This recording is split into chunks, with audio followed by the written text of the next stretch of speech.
Salve nação, saudações rubro-negra, segue o líder. É muito bom falar isso, né, galera? É isso aí, vamos secar aí o Parmeirinha que vai jogar contra o São Paulo neste domingo. Até lá somos líderes do Brasileirão. Se você gostou da vitória do Mengão, se você tá feliz, tá contente, nesse domingão de Dia das Mães, cara, deixa o like, se inscreva aqui no canal, seja bem-vindo e ative o sininho. Parabéns para todas as mamães do Brasil e do mundo. Para minha mãe, para minha esposa, para minha sogra, para sua mãe, para a mãe do outro, para a mãe de todo mundo. Rapaziada, tamo juntos!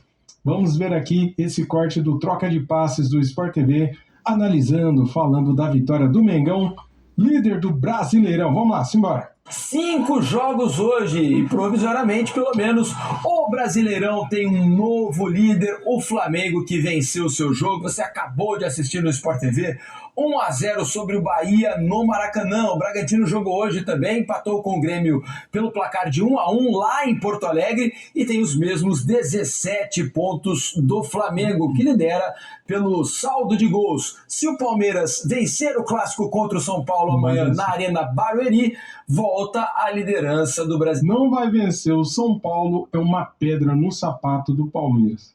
Brasileirão ao final da rodada. Carlos Eduardo Mansur, para começar, queria ouvir as suas primeiras impressões de um começo muito bom do Flamengo e, pelo menos para mim, um final muito ruim, Mansur. Boa noite. Boa noite, Felipe.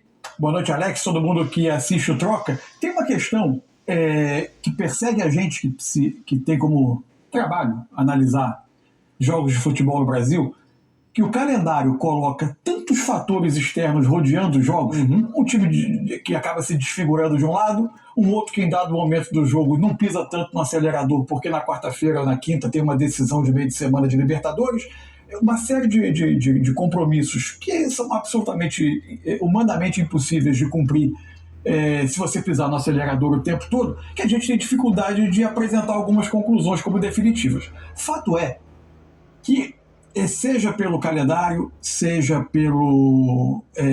por uma questão de rendimento mesmo, o Flamengo vive um momento de baixa em seu jogo. Que, aliás, é quase um evento anual do Flamengo. O Flamengo tem uma crise de jogo em maio.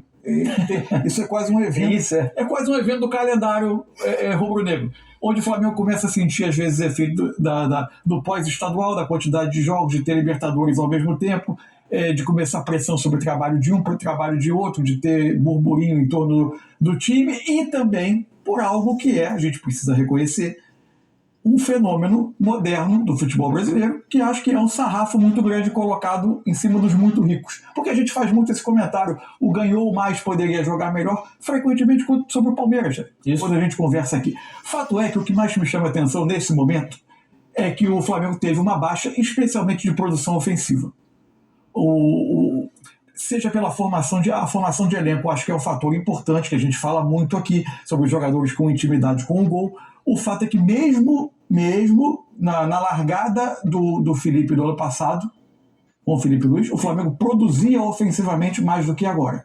O Flamengo vive um momento em que o domínio, o volume, o tamanho da posse não se converte num volume e num tamanho de produção de oportunidade de gol proporcional. Ainda assim, o Flamengo consegue uma vitória importante, vai dormir dentro do campeonato e continua aí do que deve ser uma longa caminhada Flamengo, Palmeiras e eventualmente com a aproximação de mais algum time do campeonato na disputa pelo título. E lembrando, né, que esse Bahia venceu o Palmeiras dentro da casa do Palmeiras, né, galera?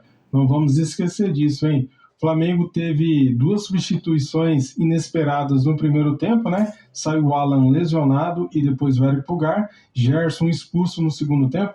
Teve muito contraponto aí, cara, pra gente analisar nesse jogo. Essa vitória, esses 3 pontos, foi de suma importância, né? Tex, que fase do Arrascaeta, hein? Esse vai dormir tranquilo. Nos últimos 10 jogos, são 8 gols, 3 assistências.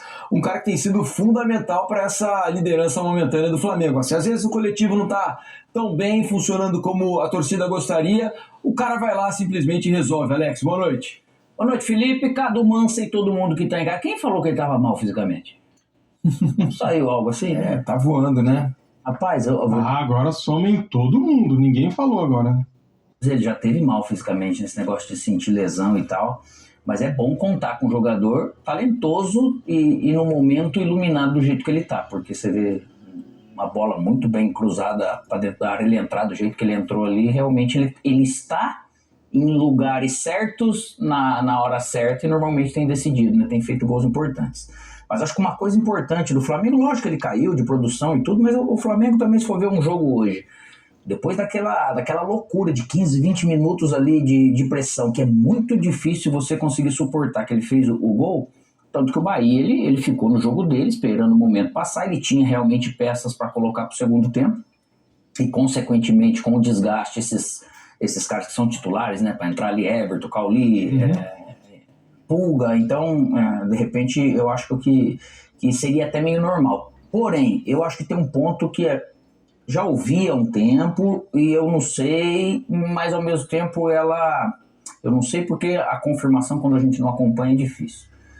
Muitos problemas com lesão também tem um lado que parece que ele vem meio que confirmar que desde a troca até do departamento médico, mentalidade, as coisas que mudam, parece que aquela linha do tipo, nós não fazemos mais trabalhos preventivos, aqui a gente cura. Eu demorei um monte de tempo para falar, mas cada vez que a gente ouve e vê isso acontecendo, será que não é um momento de o próprio Flamengo também trazer? Porque tudo fica na conta, às vezes, da própria comissão e do calendário, e às vezes tem esse problema, que às vezes é mais interno do que externo. E acho que chega um ponto que é bom o torcedor do Flamengo saber, porque você fala, poxa vida, e aí, o que está acontecendo? Então a gente não tem essa certeza por não acompanhar, mas acho que seria importante falar isso. Por quê? Porque eu acho que tem algumas situações que estão acontecendo que ela bate com isso, por tudo aquilo que a gente já viu, do que eu vivi, do que a gente estuda de futebol, para que algumas coisas se repitam, e isso vai podando um pouco a condição física, porque eu estou sempre destreinado, tenho que retreinar, né? Então você não tem uma parte que